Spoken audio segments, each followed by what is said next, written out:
오늘도 클릭해주셔서 감사합니다. 구독과 좋아요 부탁드립니다. Realism. 중국의 테니스 여제로 불리는 펑사이가 지난 2일 자신의 SNS 계정에 올린 중국 지도부에 대한 핵폭탄급 폭로에 중국이 현재 발칵 뒤집힌 상황입니다.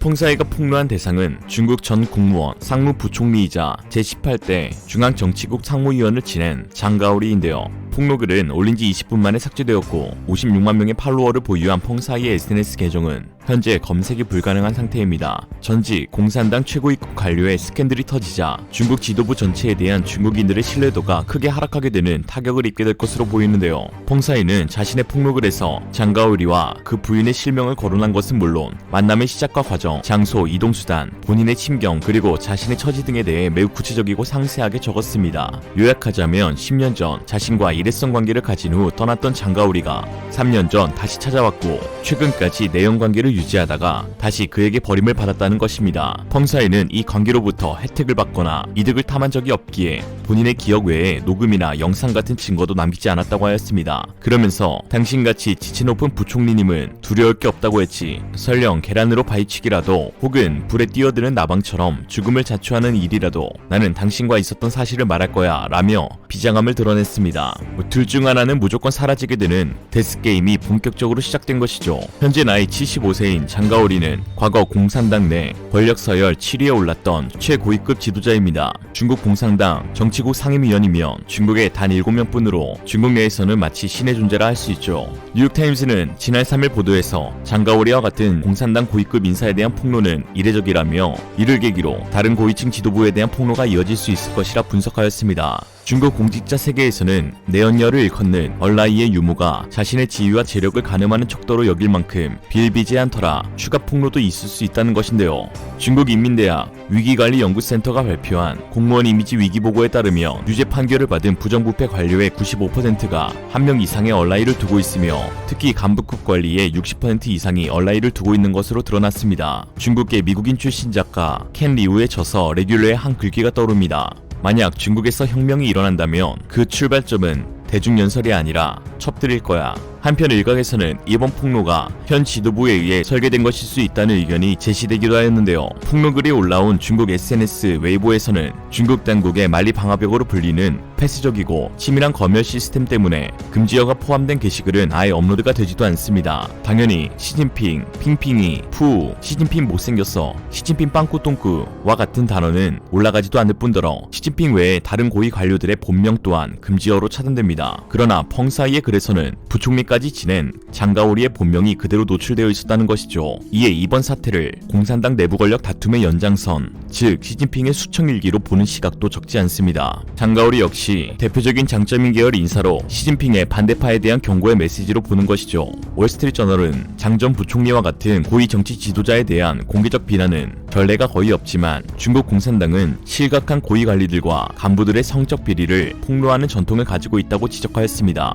이처럼 시진핑이 중국 공산당 최고 지도자에 오른 이후 자신의 반대파의 인물을 내연관계의 폭로를 통해 숙청하는 일은 사실 다반사입니다. 대표적으로 장점인파의 추축 세력이었던 저우융캉 정치국 상무위원 겸 정법위원회 서기는 중국 최고 권력층으로 막강 위세를 과시하던 2014년 당시 시진핑 주재로 개최된 중국 공산당 중앙정치국 회의를 통해 당적이 박탈되고 사법기관으로 이송되면서 사실상 정치적 수청을 당했는데 홍콩 등 중화권 언론은 이를 시진핑의 수적 제거의 일환으로 주요 죄목 중 하나가 간통 혐의였다고 밝혔습니다. 상황이 이렇다 보니 이번 사태 역시 내년 예정된 전국대표회의에서 시진핑이 3연임에 도전하는데 방해 인물들을 미리 제거한 것이라는 분석이 있는 것이죠. 그러나 시진핑이 반대파를 제거하며 자신의 일당 독재 체제를 구축해 나갈수록 오히려 중국 붕괴를 더욱 앞당길 것이란 분석도 제기돼 화제입니다. 중국 공산당 일당 독재 체제가 사회 불안을 불러올 수 있다는 것인데요. 미국 정치 싱크탱크 폴리틱스 사이클은 표면적으론 시진핑의 강압 정치가 독재 체제를 더욱 견고하게 하는 것처럼 보이나 실상은 그렇지 않다며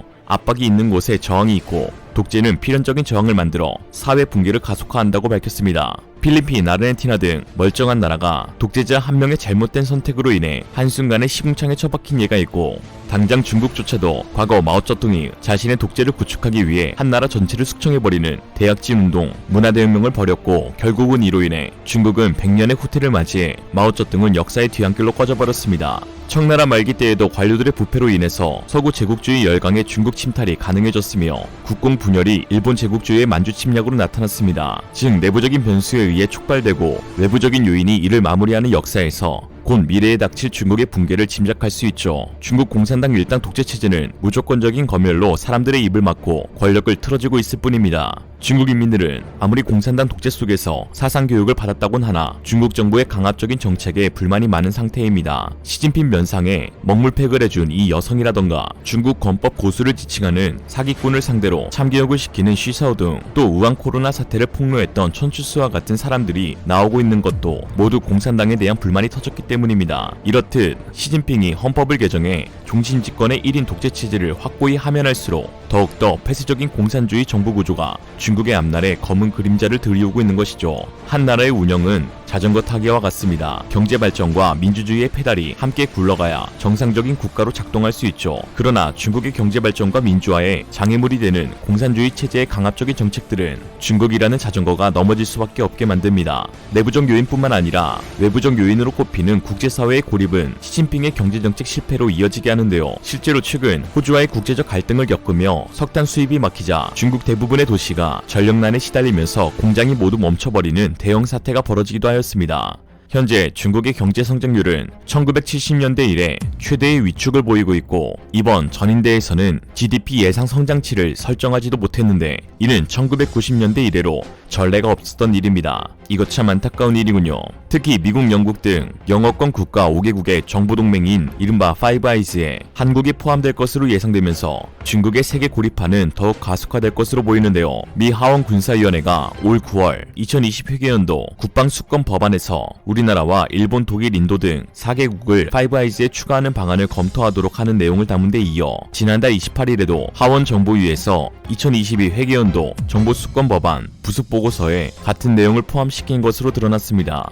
미 하원 정보위가 지난달 28일 공개한 해당 보고서엔 자국과 영국, 캐나다, 호주, 뉴질랜드 등 현 파이브 아이즈 회원국들의 정보자원 공유 협정 현황을 내년 5월 20일까지 제출토록 하는 한편 이 협정을 한국에 확대할 경우 장단점과 실현 가능성도 함께 보고토록 하는 내용이 담겼습니다. 하원 정보위의 이 보고서의 내용은 군사위에서도 동일한 사항을 주문했던 만큼 앞으로 이들 법안이 상하원, 본회의 의결과 조 바이든 대통령 서명을 거쳐 발효될 경우 미 정부 군사당국에서도 그에 따른 후속 조치를 취할 것으로 예상됩니다. 파이브 아이즈는 지난 1946년 미국과 영국이 옛소련 등 공산권 국가와의 냉전에 대응하기 위한 정보 교류 협정을 맺은 데서 시작해 1948년엔 캐나다가 그리고 1956년엔 호주와 뉴질랜드가 합류했습니다. 미하원 군사위는 중국을 제1의 위협으로 꼽으며 강대국 간 패권 경쟁에 직면한 시점에서 파이브 아이즈를 더 긴밀히 협력하고 같은 생각을 하는 다른 민주주의 국가들로 신뢰의 범위를 넓혀야 한다고 강조했습니다. 이에 한국을 대중국 공동전선에 포함해야 할 상대로 지목한 것이죠.